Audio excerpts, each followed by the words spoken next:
Terry Della Vecchia. This is Tom Chaplin, and we are your coaches for these workshop videos that we've been showing on jobgreatness.com. And this one is, it's interview time.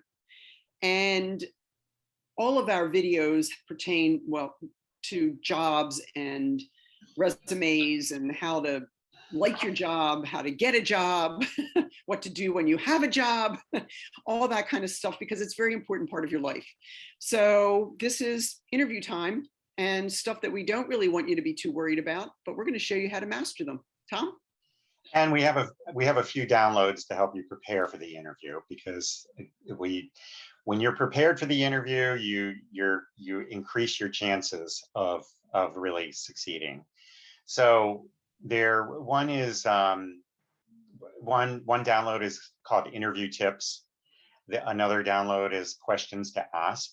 This will help you prepare, kind of jog your thinking about questions that you want to ask during the interview.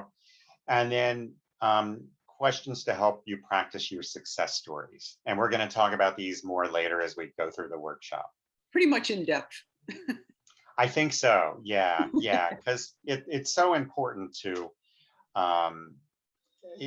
this is where everybody, well, maybe not everybody. If you've interviewed, I don't know, if you've interviewed a whole bunch of times throughout your career, you've probably got it down pretty well how to interview, or maybe not. Maybe you do want to brush up on a few things. I think everybody could use a brush up. I don't care how good you think you are.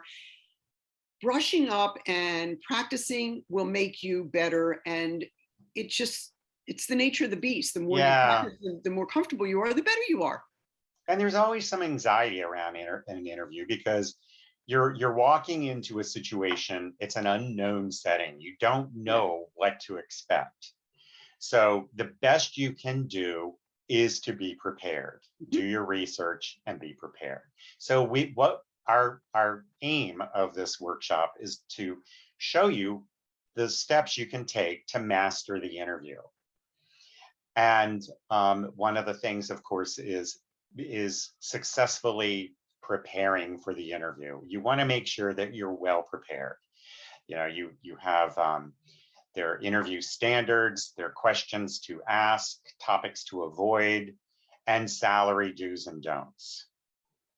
So I think we're going to talk we're going to go into more depth about these, but do you have anything you want to add to that, Terry? Or no, because we're going to go into a bunch of it anyway. Yeah. And the downloads that we told you about have a bunch of this stuff that we're going to go into. So yes, take notes if you want, but a lot of this stuff we're giving to you anyway. If you've already downloaded it before you start watching this, great. If you haven't, do it afterwards. Sure.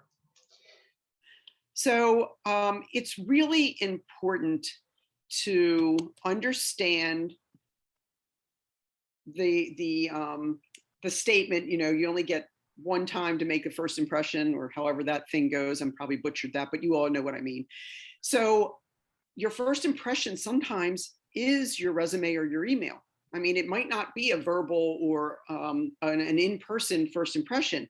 So you want to make sure that when you're responding to information from, let's say you uploaded your resume onto a website, or you sent it in because you had a contact from somebody else, and networking is sometimes the best way to get into it, to try and get an interview. You want to make sure that that email, that resume, that cover letter is grammatically correct. Spell check, use it. It's there for a reason. If somebody gets your resume and all that stuff on their desk and there's spelling errors, or it just doesn't read well, they're not going to bring you in for an interview. And we want you to get into the interview so that we can bring you through this whole workshop. So you want to make sure that it is all good. Use professional business language. Just because you use, LMAO on Twitter, you ain't going to use it in an email. Trust me, you're not. Right. And phone calls. Sometimes your first interview is a phone call. It's just from a headhunter or a recruiter or HR, just seeing if you're really fit for the job to bring you in to actually talk to somebody. And maybe it's video, but sometimes it's just a phone call, a quick and dirty phone call. Yes, they usually set it up and say, can you be available at this time and this date? Make sure you're in a quiet place. Use professional business language when you're even on that phone call or in the email. Right, right. It's And really important. yeah, and you all, yeah, you know, and part of this is also being organized with um, keeping track, keeping a list of companies that you have submitted your resume to. Because if you do hear from a company and a company calls you up, for example, and you don't know who they are, and you know that It's really not funny. That's an awful thing. And trust me, it's happened. it does happen, and it doesn't, you know, it doesn't say a whole lot about you. It does not, you know, you're not impressing anybody at this point, Nope. you know, right from the start. You'll be lucky if they even push your resume to somebody else.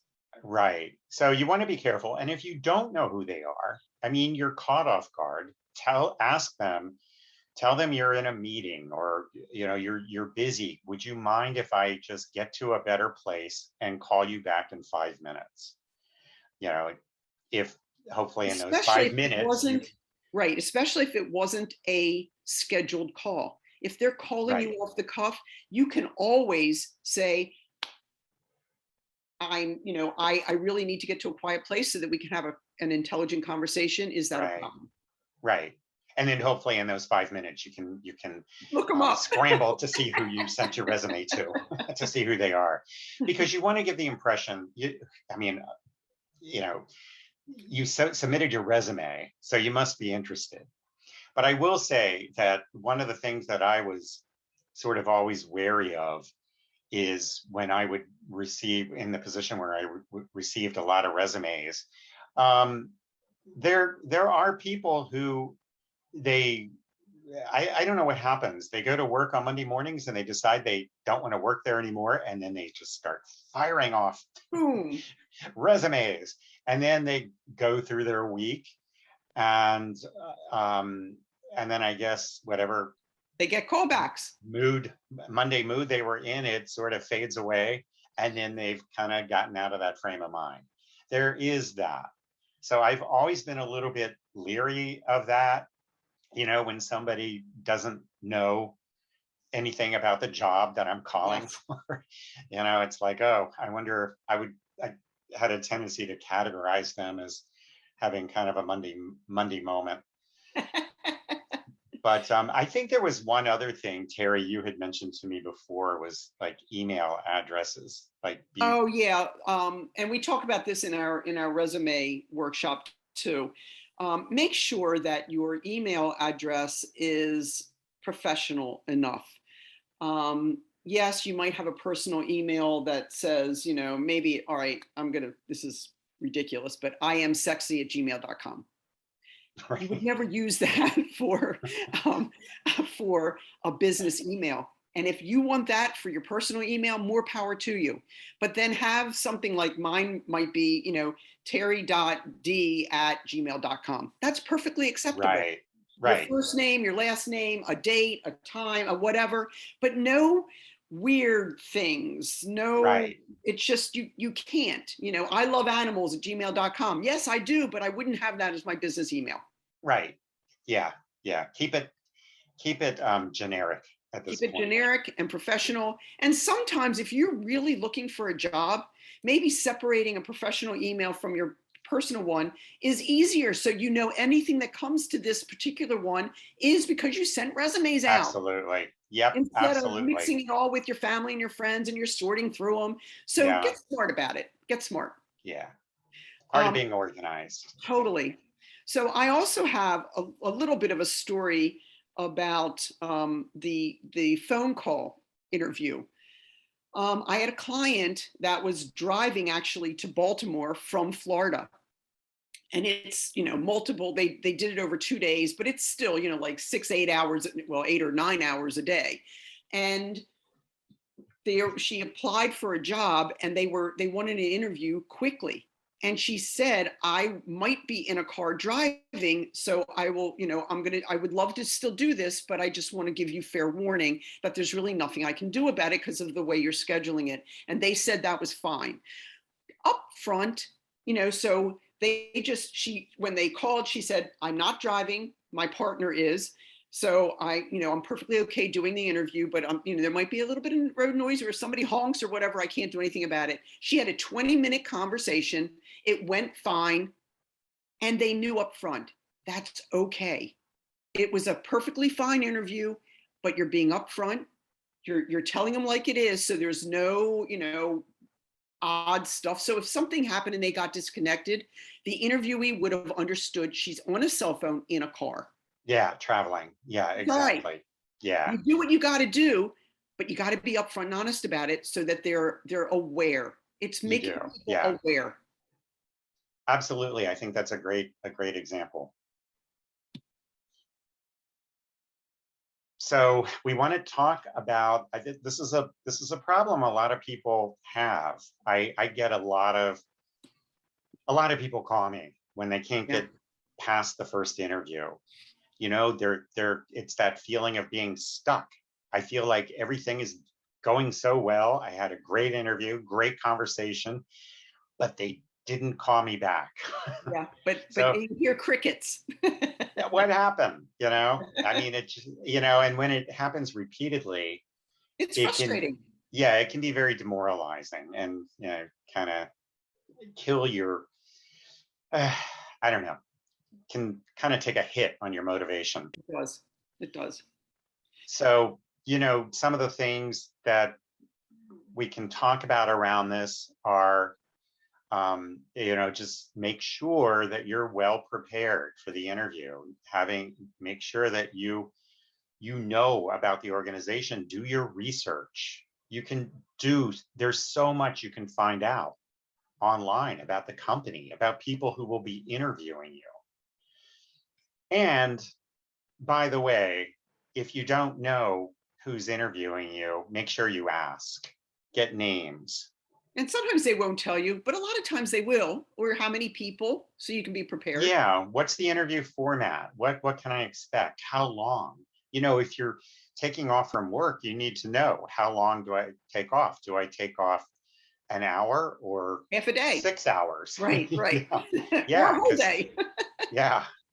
Um, you also want to look at your stories, and I think this your stories are so important. And there's a very it's there's almost an art.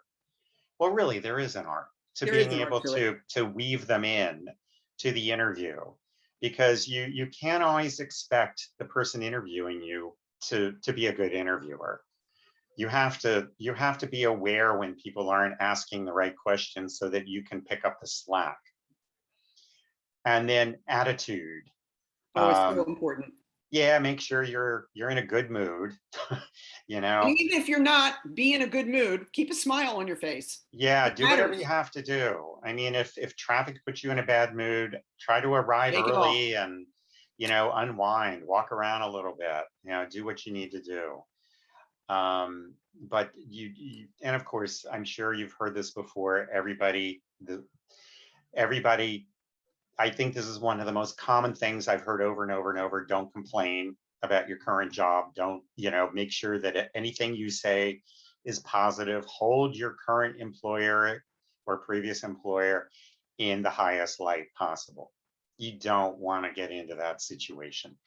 But if you're not in a good mood, if you're upset about something, it's very easy to get, suddenly, here you go. It's very easy. So, you may just need to stay away from work that day if work is affecting your well-being. It's like Yeah, that. it's being professional, we said that before, is hugely important. Being confident, and even if you're not, showing that you are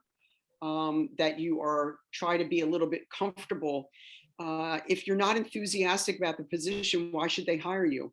Why should they have you back for a follow-up? So he's Right. right. The knowledge about an organization is hugely important because it's going to impact the questions you ask about about the organization when it's your turn to ask some questions. And trust me, it will be your turn to ask some questions. And then the stories, and we're going to go into a bunch of detail about that, are probably the biggest piece of what will get you a follow-up, because they will be memorable. They will remember you from your stories. You need to be different than the other 10 resumes on their desk that they're bringing in for interviews. Why are you different? We're going to make you different. That's why you're going to get a follow-up, or you're going to get the job that you want, Right. because Your we're going to help you stories, with your stories. I think that, and what you said, I think that's so important, is your story. People remember stories. They do. You know, they relate to them. Yeah, you can, it's just a great way to interview. And And with that being said, let's so talk about let's stories. talk about stories. So your stories, a story has a beginning, a middle, and an end. They're short, to the point. It needs to be engaging and memorable. You connect your success stories, or any of your stories, whether they're, well, they should all end up being a success story, but to the question being asked, so, such as if somebody said, tell me a time when you made a mistake, everybody's made a mistake on the job. So you tell it as a story, not like you're telling it, well, she went over here, she pulled the wrong stuff from. It's you telling the story. What did you do, and to whom? And then turn it around so that, yes, you made the mistake, but how are you not going to ever do it again? What was the outcome to make it successful? So yes, you made the mistake. Yes, this is what happened, and this is what I do now so that it never happens again. That's making a good story, but having a problem that turned into a positive. And you always leave with a positive. Always, always, always. I don't care if you screwed up the worst day of your life. There's something good that came out of it. You learned something. Take it, run with it. So we're going to show you a story firsthand. Tom's on the hot seat. Yay. So Tom, tell me about a time you went above and beyond for either a task or a goal. Well, I can think of a couple of situations, but one I'd like one time I'd like to share, because I think it's kind of a fun story. And the the manager of the office where I worked, this was in Tyson's Corner, had um, put out a goal, set a goal for the office. And the goal was that if we met a certain, if we hired a certain number of people, and of course, when I say hire, these were for our clients, we would hire people and then place them at the client site. But if we hired a certain number of people in the upcoming month and generated a certain amount of revenue from those hires, then as a an office, we were going to take a trip for a week to Park City, Utah, to the company's condo. They owned an entire building, and there were like six or eight condos, individual condos, and we could take our spouses, and everyone had their own private condo to stay Wow. in. It was really cool. So this was one of those things that just motivated me like crazy, because first of all, I like vacation and I like traveling, and it was going to somewhere really cool, somewhere I'd never been, and I wanted to go there. So I put my head down and worked and worked and worked and worked, and single-handedly generated all hire brought in all the hires myself and generated all the money that we needed for the office. Some people didn't do anything. Wow. They didn't Some people, have to. You took all of it. some people were struggling, but I saw that as one of my big success stories, because when you have a goal and it's something that that is achievable, but it's something that is really, really motivating me, I guess I should say me, I can be successful. So, I know that I can succeed when it's something that is really exciting. So anyway, that was a really cool story, and it was fun. And we all went to Park City and had a blast. Okay, so let's look at that story. Number one, beginning, middle, and end. He had a goal or a task, and he wanted to do really well. What he also did was use humor, and humor in a story helps relieve tension between interviewer and interviewee, makes you smile. He'd never been to Park City. Let's go. And he painted the picture. You could picture a condo with everybody with their own suite. How cool would that be? So you need to be able to picture, you need to put into the interviewer's mind what you're talking about. He painted a picture for us. That story was memorable in a number of ways. The other thing is, when somebody asks you, tell me your strengths, and you rattle off, well, I like to achieve my goals, I go above and beyond, and blah, blah, blah. They're all just words. They mean absolutely nothing. In that story, we heard that he goes above and beyond, that he is goal oriented, that he helps his teammates. So think about the things you learned about him that he didn't have to mention. That's a great story. And plus, I'll add that I could feel myself being very excited about it. I enjoyed telling that story. It was at a time that where I felt like I succeeded and I was proud of it. And it's a fun situation to talk about. So, and that helps. That helps. Oh, truly. If you sound like you're bored with your story, that's going to come across. If you're excited about it, because you succeeded in whatever whatever the goal was, you reached it and you succeeded. That's going to come across. It's the passion. Just you're showing that emotion, you're conveying it.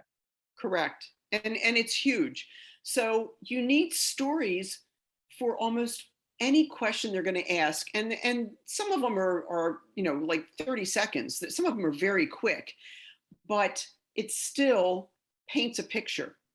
And sometimes you can reuse a story, just a little piece about it. So if they ask another question that pertained to maybe goals or something, he could pull out a little piece. Or remember when I told you that story about blah, blah, blah. Well, this is how I met that goal.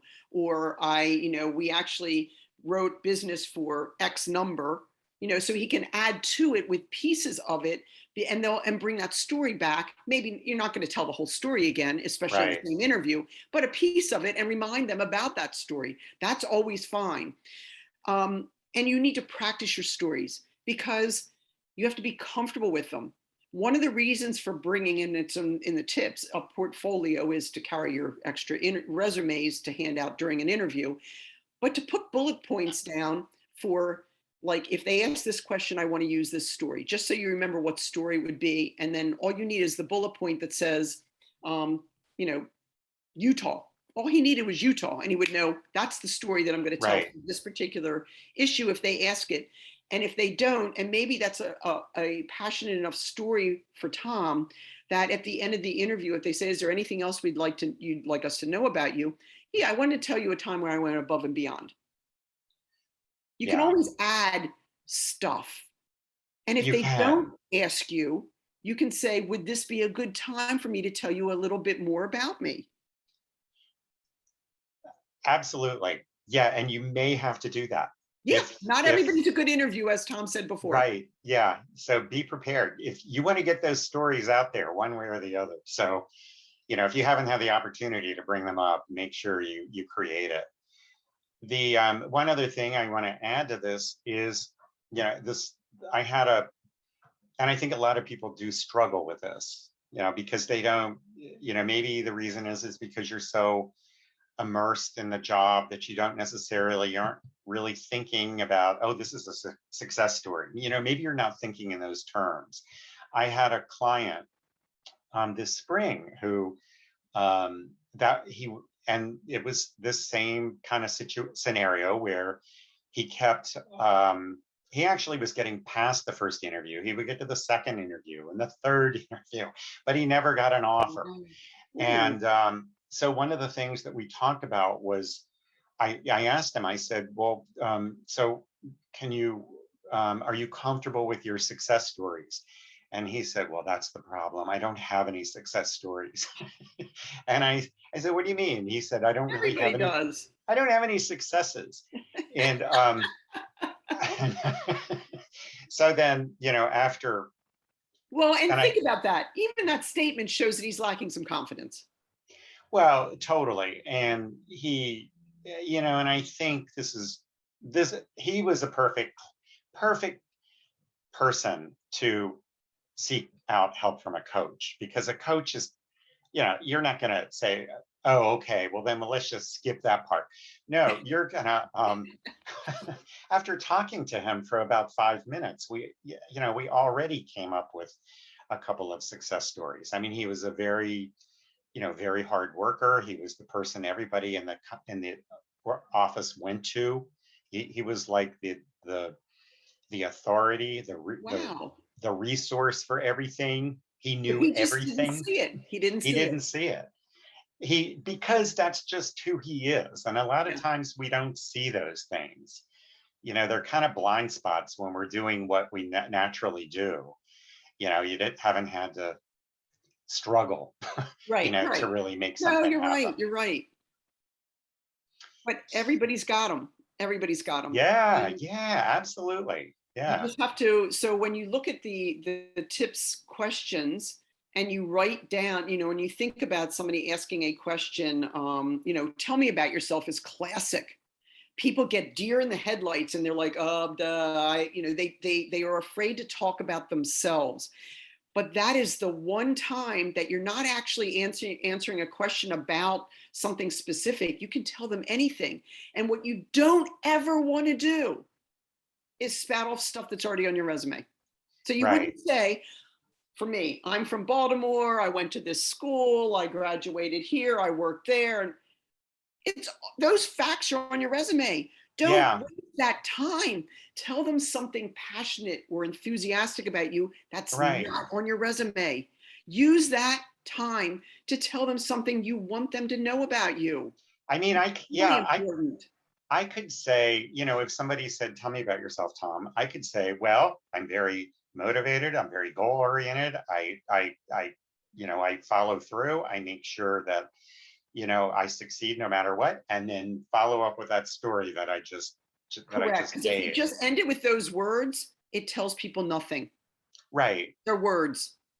Right. Yeah. And it's like, So, let me tell you a story. Let me right. give you an example of why all those things are true about me. So for me, it would be, yes, I had many years in IT and I went into coaching, but this is why I did it because I love coaching and mentoring people and I realized I was very good at it. Therefore, I went back to school to learn to be a coach so that I could really help people and blah, blah, blah, blah, blah, blah, blah. Because that's what I do now. If I was applying for a coach job and they saw me with 30 years of IT, they're going to go, why? You have to give them something. Explain why. Explain what drew you into it. What was passionate about? Why did I want to do that? That's not on the resume. The why is not there. Yeah. Yeah. The passion and enthusiasm has to come out in an interview. Yeah, it does. It comes across. It sells you. So, salary. We can't talk about interviews without discussing salary. Nope. Um, a couple things about salary that are important to keep in mind is I like to tell people to think of it in terms of the total compensation. Most companies are not just offering you salary, they're offering you vacation. Well, actually, a lot of companies are getting kind of converting converting that to what are they calling it? Unlimited time off. But of course, that comes with, it's like unlimited, but But it's not it's like really. you can't take yeah, you have to get approval for it. But Right. it's actually I've seen it work really well. I like it. But yeah, bonuses, education, 401, 401k, 401. matching, whatever, all that stuff is all rolled into compensation. Yeah. Did I say medical? I don't remember if I No, but said that. it's okay. But that's Yeah, rolled that's there too. those are big. Those are really important, and the employer is paying for that. So factor that in to your comp. Um, and of course, what's important to you. You know, I have a client I'm working with now who medical is one of the most important things to her. And so she would be willing to, because she's paying for it herself with in her Mm, current okay. role. Um, if she, so now she's looking for, you know, more than that. And, and so she's going to weigh everything. She's going to So weigh she might be vacation. willing to take a little bit less if medical was paid for and it was a good medical plan. Absolutely. And 401k and all of Sure. those Okay. things. So it's So a give and take. absolutely. Um, so what do you do when salary comes up too early? You know, what happens? How do you handle that? What if, you know, what are some of the ways that it could come up? I mean, one thing, you know, the interviewer may ask you what you're making now. Or HR or somebody, you know. HR, yeah. Um, you know, I don't, it's kind of a sticky wicket in a lot of times you just can't avoid but talk about salary. But there are some ways to just kind of step around it that work. And one of those ways is just to say, it's a little early. You know, I'm not really comfortable discussing salary at this point because I'd like to learn more about the job and the company and everything that is that the company offers. So it's really hard to talk for me to talk seriously about salary at this point.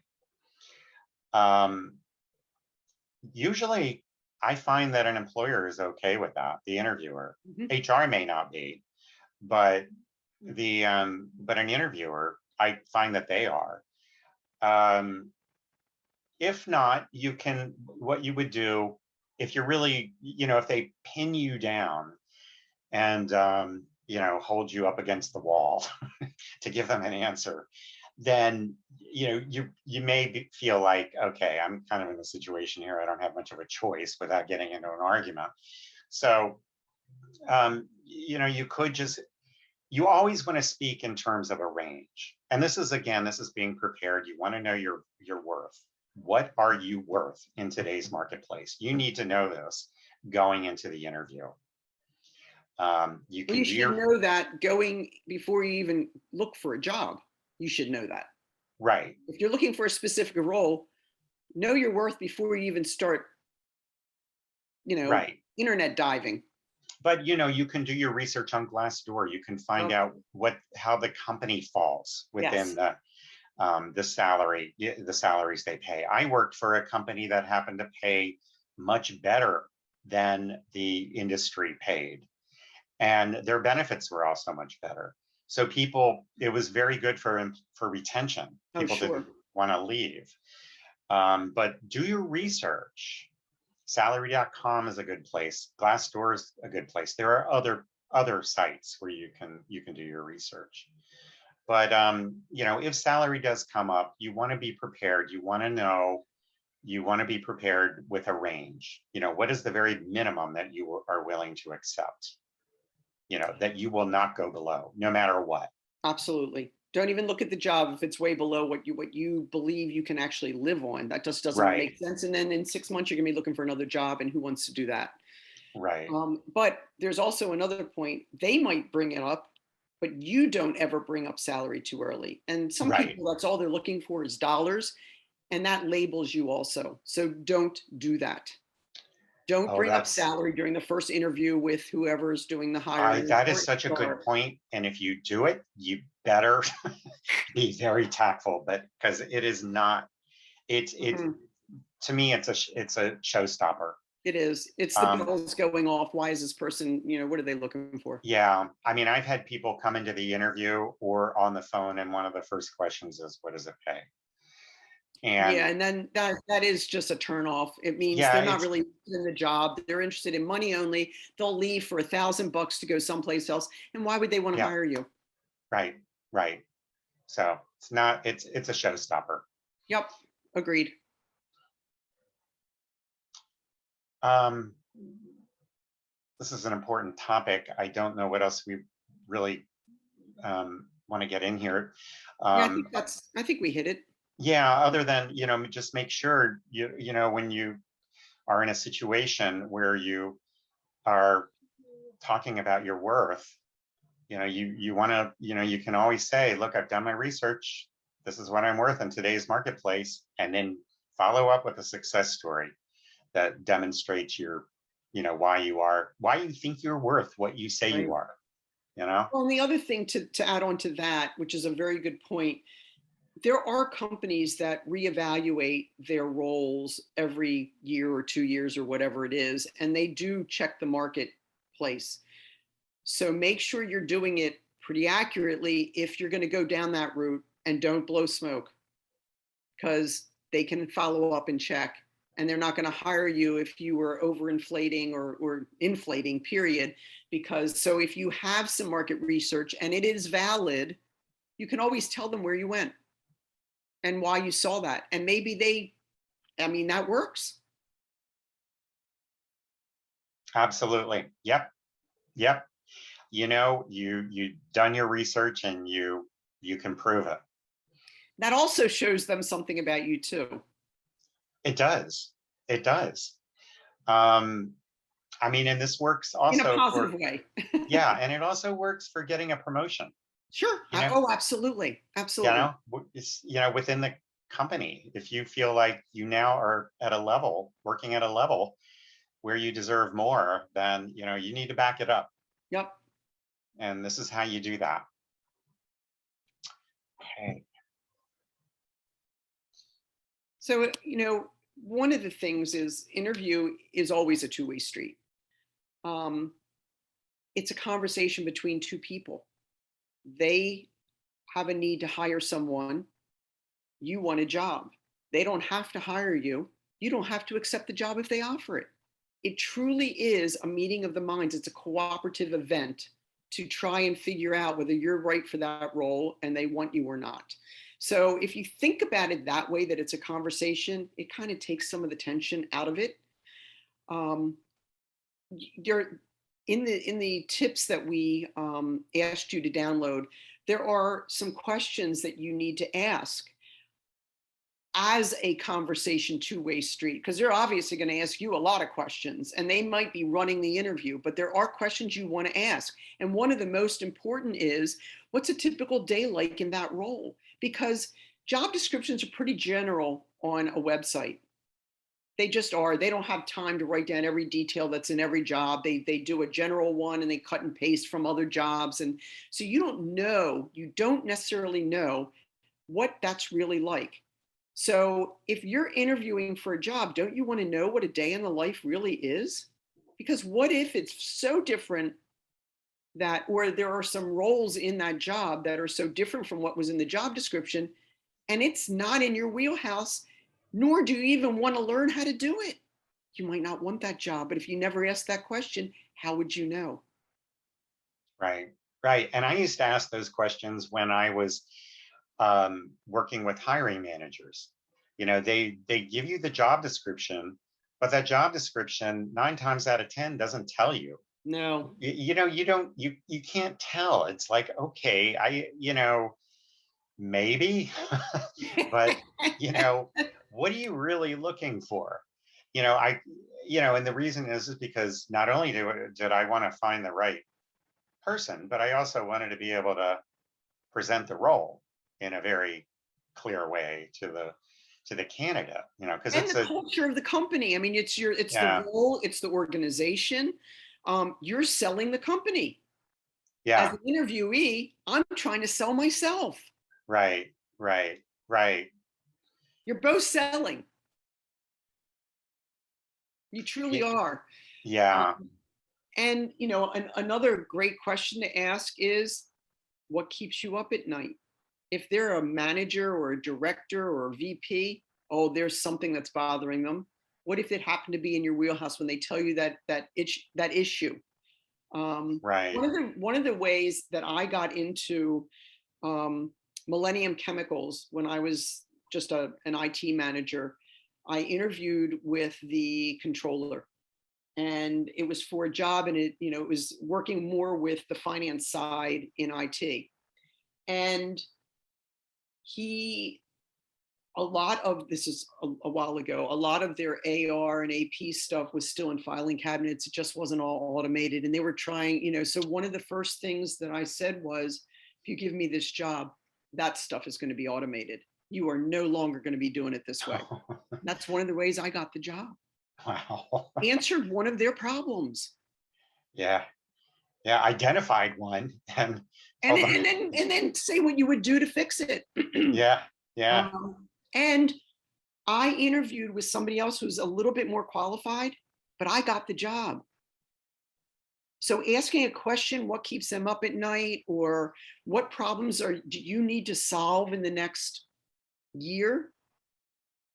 You may or may not actually have some background in it. Right. That will sell you faster than anything else. And you can Right. tell a story about how you solved that for somebody else, or tell a story about what you would do to fix it. Right. Right. We're back to stories.